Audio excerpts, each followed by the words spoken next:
The following program does not promote drug and substance abuse in any way. It, however, aims to discourage the vice by exposing its detrimental effects. എന്താണ് ഈ കഞ്ചാവ്? ഇപ്പോഴത്തെ hot ടോപ്പിക്കാണ്. കാരണം പോലീസുകാർ ഓടി നടന്ന് ക്യാമ്പസിൽ നിന്നും പല ഭാഗത്തു നിന്നും ഇഷ്ടം പോലെ കഞ്ചാവ് പിടിക്കുന്ന വാർത്തകൾ നമ്മളിപ്പോൾ കണ്ടുകൊണ്ടിരിക്കുകയാണ്. ഇന്ത്യയിൽ തന്നെ കഞ്ചാവ് കൃഷി ചെയ്ത് ബിസിനസ് ചെയ്യുന്ന ഒരു മഹാന്റെ വാക്കുകൾ നമുക്ക് കേട്ടു നോക്കാം. ശരിക്കും എനിക്ക് ഋഷികേശിൽ കഞ്ചാവ് എന്ന് പറയുന്ന ഹെമ്പിന്റെ കൃഷിയുണ്ട്. പിന്നെ മധ്യപ്രദേശിൽ ഇതിന്റെ മെഡിക്കൽ കഞ്ചാവിന്റെ മാനുഫാക്ചറിംഗ് ഉണ്ട്, ആയുഷ് ലൈസൻസോടുകൂടി. അവിടെ ലൈസൻസ് ഉണ്ടോ? അവിടെ ലൈസൻസ് ഉണ്ട്. അപ്പൊ ഇൻഡസ്ട്രിയൽ ഹെമ്പ് ഉണ്ട്. ഹെമ്പ് എന്നുള്ള പേരിലാണ് ഇന്ന് അറിയപ്പെടുന്നത്. കഞ്ചാവിന് വളരെയേറെ സാധ്യതകളുണ്ട്. അതുപോലെ പൊല്യൂഷൻ ഇല്ലാണ്ടാക്കാൻ, ചുരുക്കം പറഞ്ഞാൽ നമ്മുടെ ബ്രഹ്മപുരം പോലുള്ള പൊല്യൂഷൻ, വെറും 2 കിലോ കഞ്ചാവ് സീഡ്സ് അവിടെ ഇട്ട് കഴിഞ്ഞാൽ അത് പെട്ടെന്ന് തന്നെ എൻവയോൺമെന്റ് ശരിയാവും. കേട്ടല്ലോ, കഞ്ചാവ് എന്ന് പറഞ്ഞാൽ നമ്മുടെ പ്രകൃതിയിലൊക്കെ ഉണ്ടാകുന്ന ഒരു സസ്യമാണ്. ഇന്ത്യയിൽ എങ്ങനെയാണ് എത്തിയത്? ചൈനയിൽ നിന്ന് നമ്മുടെ ഹിമാചലിലോട്ടും പിന്നീട് നോർത്ത് ഇന്ത്യയുടെ പല ഭാഗത്തോട്ടും വന്നും അവിടുന്ന് ഇന്ത്യയുടെ ഭൂരിപക്ഷം ഭാഗത്തോട്ടും ഇത് സ്പ്രെഡ് ചെയ്തു. എന്താണ് ഈ കഞ്ചാവിലുള്ളത്? ഒന്ന് THC അഥവാ ടെട്രാ ഹൈഡ്രോ കാനബിനോൾ എന്നുള്ള ഒരു കണ്ടന്റും, പിന്നെ അതുപോലെ തന്നെ CBD അഥവാ കാനബിഡിയോൾ എന്നുള്ള ഒരു കണ്ടന്റും.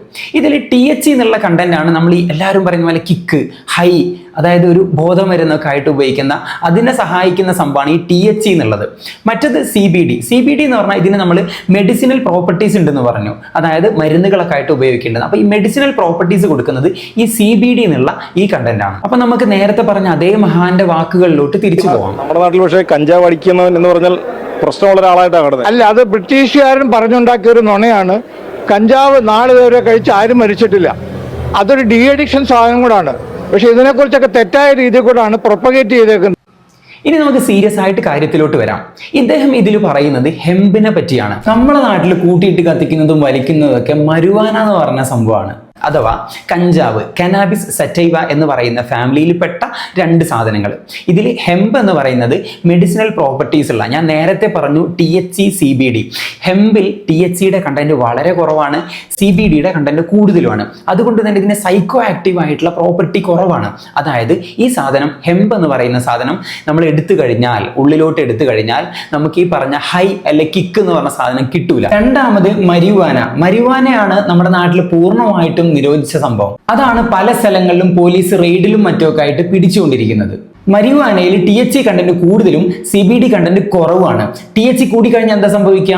സൈക്കോ ആക്റ്റീവ് ആയിട്ടുള്ള പ്രോപ്പർട്ടി ഉണ്ട്. അപ്പൊ ഇവിടെ ഇതിൽ ആള് പൂർണ്ണമായിട്ട് നമ്മളെ തെറ്റിദ്ധരിപ്പിക്കുകയാണ് ചെയ്യുന്നത്. ഇതിനെപ്പറ്റി കാര്യമായിട്ട് അറിയാത്ത ആളുകൾക്ക് കേരളത്തിന്റെ മറ്റു പല ഭാഗത്തും ഈ കഞ്ചാവ് ലീഗലാണ്, പക്ഷെ കേരളത്തിൽ ലീഗലല്ല, അപ്പൊ അവിടെ പോയി കഴിഞ്ഞാൽ എടുക്കാൻ പറ്റും, ഇത്തരത്തിലുള്ള തെറ്റിദ്ധാരണകളുണ്ട്. ഇന്ത്യയിൽ എവിടെയും മരിവാന ലീഗലല്ല, ഹെമ്പ് മാത്രമാണ് ലീഗലായിട്ടുള്ളത്. അത് തന്നെ മെഡിസിനൽ രൂപത്തിൽ സപ്ലൈ ചെയ്യുമ്പോൾ മാത്രമാണ് അത് ലീഗലാക്കിയിട്ടുള്ളത്. എന്റെ പ്രോഡക്ട്സ് ആണ്, ഇതൊക്കെ ആയുഷ് അപ്രൂവ്ഡ് ആണ്. എന്തൊക്കെയുണ്ട്? ഒന്ന്, നമ്മൾ ഉറക്കമില്ല, ഇൻസോമാനിയ ഇന്നൊരു വലിയൊരു പ്രശ്നമാണ്. ഇൻസോമാനിക്കുള്ള ക്യാപ്സ്യൂൾസ് ആണ്.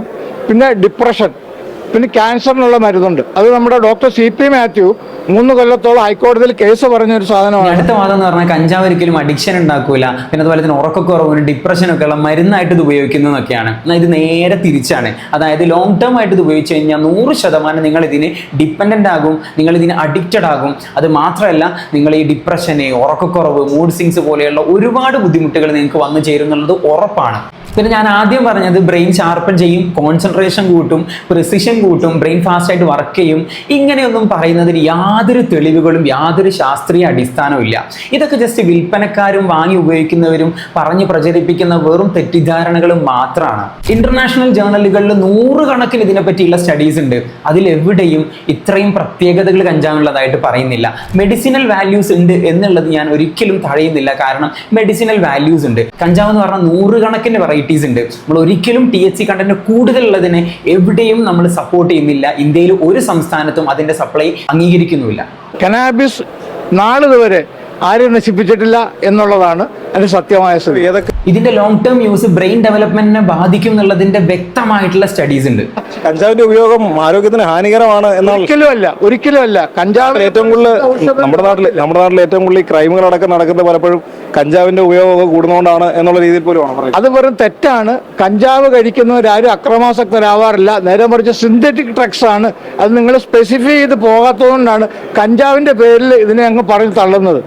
അതായത് നമ്മുടെ പഴയ ചന്ദനത്തടിയുടെ കാര്യം പറഞ്ഞ കണക്കാണ്, കഞ്ചാവ് അല്ല പ്രശ്നക്കാരൻ. ഇനി നമുക്ക് ഇതിന്റെ കുറച്ച് കമന്റ്സ് വായിച്ചു നോക്കാം. വിവരമുള്ള മനുഷ്യൻ, ജസ്റ്റിസ് ഫോർ ഡാഡി ഗിരിജ, എല്ലാ പഞ്ചായത്തിലും വരണം എന്നാണ് എന്റെ ഒരു ഇത്. ഹൈക്കോടതിയെ സമീപിക്കുക, എല്ലാം പെട്ടെന്ന് ശരിയാവും. ടിപ്സ് ഒക്കെ പറഞ്ഞു കൊടുക്കുന്നുണ്ട്, ബിസിനസ് കേരളത്തിൽ കൊണ്ടുവരാനുള്ള ഐഡിയാസ് ഒക്കെ പറഞ്ഞു കൊടുക്കുന്നുണ്ട്. മുപ്പർക്ക് അറിയാം കേരളം ഇപ്പോൾ ഉള്ള സാഹചര്യത്തിൽ ഏറ്റവും നല്ല മാർക്കറ്റാണെന്ന്. സംഭവം ശരിയാണ്. ഇപ്പോഴത്തെ കഞ്ചാവ് പിടിക്കുന്ന വാർത്തകളൊക്കെ കണ്ടു കഴിഞ്ഞാൽ ഇത്രയും കഞ്ചാവ് നമ്മളെ കേരളത്തിൽ ഒഴുകുന്നുണ്ടോ എന്ന് തന്നെ നമുക്ക് സംശയം തോന്നിപ്പോകും. പക്ഷേ ഈ പറഞ്ഞ ആള് സപ്ലൈ ചെയ്യുന്ന കഞ്ചാവ് ഹെമ്പാണ്. ഈ പറഞ്ഞ THC കണ്ടന്റ് കുറഞ്ഞ സൈക്കോ ആക്റ്റീവ് അല്ലാത്ത ഒരു സാധനം കൊണ്ടുവന്നാണ് ഇവിടുത്തെ ആൾക്കാർക്ക് കൊടുത്താലും നിങ്ങളെ ബിസിനസ് ഇവിടെ വർക്കൗട്ട് ആവും എന്നുള്ളത് യാതൊരു വിചാരവും വേണ്ട. ഈ ആൾക്കാർക്ക് ഇതിനറിയാത്ത ആളുകൾ ഇതിനെപ്പറ്റി പലതും പറയും, അതൊന്നും നോക്കണ്ട. ഇനി നമുക്ക് ഇതേ കമന്റ് സെക്ഷനിൽ നിന്ന് നമുക്ക് വേണ്ട ഒരു കമന്റ് കിട്ടിയിട്ടുണ്ട്, അത് നമുക്ക് വായിച്ചു നോക്കാം. കഞ്ചാവ് ഒരു നല്ല ഡ്രഗ് അല്ല എന്നും ആണ് എന്നും ഒരുപാട് കമന്റുകൾ കണ്ടു. 18 വർഷമായി ഞാനും ഇത് ഉപയോഗിക്കുന്നു. പക്ഷെ ഉപയോഗം കൂടിപ്പോയി, അതുകൊണ്ട് അതിൻ്റെതായ പ്രോബ്ലംസ് ഉണ്ട്. ഇപ്പോൾ പൂർണ്ണമായി നിർത്താനുണ്ടായ സാഹചര്യങ്ങൾ, ഫാമിലി തകർന്നു, വൈഫ് ഇട്ടിട്ട് പോയി, ജോലി പോയി, ഓൾസോ ക്രിമിനൽ കേസ് 32 കുറച്ചേ ഉള്ളൂ കേട്ടോ. ഇത് നല്ലൊരു സാധനമാണ്, പക്ഷെ മുടങ്ങാതെ കിട്ടുമ്പോൾ കുഴപ്പമില്ല. മുടങ്ങിയാൽ അത് പ്രശ്നമാണ്. അതുപോലെ ഇത് ഉപയോഗിച്ച് നിർത്തുമ്പോഴാണ് ഇതിന്റെ സൈഡ് എഫക്റ്റ് തുടങ്ങുന്നത്. ഉറക്കം നഷ്ടപ്പെടല്, സമയം പോകാതിരിക്കല്, യാഥാർത്ഥ്യം ഏത് മിഥ്യ ഏതെന്ന് തിരിച്ചറിയാൻ കഴിയാത്ത അവസ്ഥ, കടുത്ത നിരാശ, ആത്മഹത്യാ പ്രവണത. ഇതിൽ 2 വീക്ക് ഉറക്കമില്ലാതാവുമ്പോൾ തന്നെ മാനസിക രോഗിയായിട്ട് മാറും. ഉറക്കമില്ലാതെ 2 ആഴ്ച, അത് ഓർക്കുമ്പോൾ തന്നെ പിന്നെ ഇത് കൈകൊണ്ട് തൊടാൻ തോന്നൂല. അല്ലെങ്കിൽ പിന്നെ പകരം മദ്യപിച്ചോ പെത്തജൻ കുത്തിവെച്ചോ. എന്താണ് ഉദ്ദേശിക്കുന്നതെന്ന് മനസ്സിലായിട്ടില്ല. ഇനി ഫെനർഗൻ ആണോ ഉദ്ദേശിച്ചതെന്ന് അറിയില്ല. ഫെനർഗൻ എന്ന് പറഞ്ഞാൽ നമ്മൾ ഈ ആന്റിഹിസ്റ്റമിൻസ് ഉണ്ട്, നമ്മൾ ഈ മയക്കം കിട്ടാൻ വേണ്ടിയിട്ട് ഉപയോഗിക്കുന്ന മെഡിസിൻ ആയിട്ട് ഉപയോഗിക്കുന്ന സാധനമാണ്. അത് മിസ്യൂസ് ചെയ്യുന്ന ആളുകളുണ്ടെങ്കിൽ അതിനെയാണോ ഉദ്ദേശിക്കുന്നതെന്ന് അറിയില്ല. എന്താണെങ്കിലും അത് കുത്തിവെച്ച ഉറക്കത്തിലേക്ക് പോകാൻ പറ്റുള്ളൂ. ഞാൻ പൂർണ്ണമായും എല്ലാ ലഹരികളും ഉപേക്ഷിച്ച അവസ്ഥയാണ് ഈ പറയുന്നത്. ഒരു സിഗരറ്റ് പോലും വലിക്കാതെയുള്ള ഈ അവസ്ഥ. അപ്പൊ ഇത് 18 വർഷം കഞ്ചാവ് ഉപയോഗിച്ച ഒരു മനുഷ്യന്റെ അനുഭവക്കുറിപ്പാണ്. ഇത് ഞാൻ ഉണ്ടാക്കിയ കമന്റ് ഒന്നും അല്ല കേട്ടോ. അത് 4 വർഷം മുമ്പേ ആരോ ഇട്ടൊരു കമന്റ് ആണ്. റാൻഡം ആയിട്ട് ഞാൻ സെർച്ച് ചെയ്തപ്പോൾ കണ്ടതാണ്. അപ്പൊ നമ്മൾ ഡോക്ടേഴ്സ് എല്ലാം ഇതിന്റെ ബുദ്ധിമുട്ടുകൾ, ഗവേഷണങ്ങൾ, സ്റ്റഡീസ് എല്ലാം മുമ്പിലോട്ട് വെച്ചിട്ട് പറയുമ്പോൾ പലർക്കും പുച്ഛാണ്. കഞ്ചാവ് അത്ര പ്രശ്നമല്ല, കഞ്ചാവ് ഒരുപാട് നല്ലതാണെന്നുള്ള കുറേ തെറ്റിദ്ധാരണകൾ ഉണ്ടാക്കും. ഇനി ഒരാൾ ഇത് ഉപയോഗിച്ച ആൾ തന്നെ നേരിട്ട് പറയുമ്പോൾ കുറച്ചെങ്കിലും മനസ്സിലാവുന്ന ആളുകൾക്ക് അത് മാത്രം മതി. കഞ്ചാവ് എന്ന് പറയുമ്പോൾ അത്ര ഇത് വലിയതൊന്നുമില്ലല്ലോ. സിഗരറ്റിന്റെ അത്ര ഒന്നും ഇല്ലല്ലോ. സിഗരറ്റിന് അത്ര ഇല്ല, അത്ര അഡിക്ഷൻ ഇല്ലാത്ത. കണ്ടില്ലേ, കഞ്ചാവ് ഇപ്പോഴും പ്രശ്നമല്ല. ഇതാണ് ഇപ്പോഴും പലരുടെയും ചിന്ത. നമ്മൾ എന്ത് യൂസ് ചെയ്യണോ അതാകണം എന്നുള്ളത് നമ്മുടെ താല്പര്യം. ലീഗലാക്കി കഴിഞ്ഞാൽ ഇത് യൂസ് ചെയ്യാൻ താല്പര്യമുള്ളവരെ എന്തായാലും യൂസ് ചെയ്യുള്ളൂ. നമുക്ക് യൂസ് ചെയ്യണമെന്നുണ്ടെങ്കിൽ നമ്മൾ യൂസ് ചെയ്യും. യൂസ് ചെയ്യാത്ത ആരെങ്കിലും ഇവിടെ ഭൂരിപക്ഷം പേര് യൂസ് ചെയ്യും. സ്വാഭാവികം. അത് ശരിയാ, ലീഗലാക്കിയാൽ മതി, വേണ്ടോലെ അടിച്ചാൽ പോരെയെന്ന്. അങ്ങനെയാണെങ്കിൽ മയക്കുമരുന്നും എല്ലാ സാധനങ്ങളും അങ്ങ് ലീഗലാക്കട്ടെ, വേണ്ടോലെ അടിച്ചാൽ മതിയല്ലോ. ഇതൊക്കെ എന്ത് ന്യായീകരണമാണ്. നമ്മൾ കഴിഞ്ഞ ദിവസം വാർത്തകളിലൊക്കെ കണ്ടതാണ്, ക്യാമ്പസിൽ നിന്നൊക്കെ കഞ്ചാവ് പിടിക്കുന്നു, അതിൽ തന്നെ KSUക്കാരും SFIക്കാരും ABVPക്കാരും പരസ്പരം പഴി ചാർത്തുന്നു. ഇത് കഞ്ചാവ് പിടിച്ചു എന്നുള്ളതല്ല ഇവിടെ പ്രശ്നം. കഞ്ചാവ് പിടിച്ചവന്റെ രാഷ്ട്രീയം എന്താണെന്നിട്ട് തേടി കണ്ടുപിടിച്ചിട്ട് അവരുടെ മേൽ പഴി ചാർത്തുക, ഇതാണ് ഇപ്പോഴത്തെ അജണ്ട. ഇതാണോ വേണ്ടത്? നമ്മുടെ നാടിനെ, സമൂഹത്തെ നശിപ്പിക്കാൻ പോകുന്ന ഈ മയക്കുമരുന്നെതിരെ നമ്മൾ ജാതിയും മതവും രാഷ്ട്രീയവും ഒന്നും നോക്കാതെ ഒറ്റക്കെട്ടായിട്ട് സമൂഹത്തിന്റെ നന്മ ഉദ്ദേശിച്ചിട്ടെങ്കിലും ഒരുപോലെ ചെറുക്കല്ലേ നമ്മൾ വേണ്ടത്. കഞ്ചാവൊക്കെ ലീഗലൈസ് ചെയ്യേണ്ടതാണ്. എന്ത് കുഴപ്പമാണ്? വെറുതെ നമ്മൾ നോക്കി അതിന്റെ മുകളിലൊക്കെ ഉണ്ടാക്കിയിട്ടുള്ള ഭീകരമായ ചർച്ചകളും എല്ലാം ഇന്ന് അമേരിക്ക പോലുള്ള രാജ്യങ്ങളിൽ അവന്മാരാണ് ഇത് ആരംഭിച്ചത്. ഇവരെ പോലെയുള്ള സാമൂഹ്യ വിരുദ്ധന്മാര് പലതും പറയും. ഇങ്ങനെയുള്ള സോഷ്യൽ ഇവിളുകളെ നമ്മൾ സമൂഹത്തിൽ നിന്ന് തന്നെ മാറ്റി നിർത്തുക. ഇത് അവരുടെ സ്വാതന്ത്ര്യമല്ല, അവർക്ക് ഇഷ്ടമുള്ളത് എടുക്കാനും വലിക്കാനും കുടിക്കാനുമുള്ള സ്വാതന്ത്ര്യം ഈ നാട്ടിലില്ല എന്നൊക്കെയുള്ള മുടന്ത ന്യായങ്ങൾക്ക് ചെവി കൊടുക്കാതിരിക്കുക. നമ്മൾ ഈ വാർത്തയിലൊക്കെ കാണുന്ന പോലെ എമ്പതി ഇല്ലാത്ത, മനുഷ്യത്വമില്ലാത്ത, സ്വന്തം ചോരനെ പോലും തിരിച്ചറിയാൻ പറ്റാത്ത രീതിയിൽ മൃഗങ്ങളായിട്ട് മാറുന്ന മനുഷ്യന്മാരെ ഉണ്ടാക്കിയെടുക്കുന്ന ഇത്തരത്തിലുള്ള സബ്സ്റ്റൻസ് അബ്യൂസുകൾക്കെതിരെ നമ്മൾ എന്ത് ചെയ്യണം? ഒറ്റക്കെട്ടായിട്ട് ചെറുത്ത് നിൽക്കണം തന്നെയാണ് എനിക്ക് പറയാനുള്ളത്. ഒരൊറ്റ ലൈഫേ ഉള്ളൂ. ഇതൊന്നും അടിച്ചിട്ടില്ലെങ്കിൽ ഈ ലൈഫ് ഒന്നിനും കൊള്ളൂല. ഇതൊന്നും അടിക്കാത്തവൻ വെറും പൂക്കിയാണ്. ഇത്തരത്തിലുള്ള പിയർ പ്രഷർ ഓരോ മനുഷ്യനും ഉണ്ടാകും. ഈ പ്രഷറിന്റെ പുറത്ത് വലിക്കാനും ഈ സാധനങ്ങളൊക്കെ അടിച്ചു കയറ്റാനും ഏത് പൊട്ടനും പറ്റും. എന്നാൽ ഇത്തരത്തിലുള്ള ആളുകളുടെ ഇടയിൽ നമ്മൾ ഇതൊന്നും ചെയ്യാതിരിക്കുക, സെൽഫ് കൺട്രോൾ ചെയ്തിരിക്കുക എന്നുള്ളതാണ് റിയൽ ഹീറോയിസം എന്നുള്ളത് ആദ്യം മനസ്സിലാക്കണം.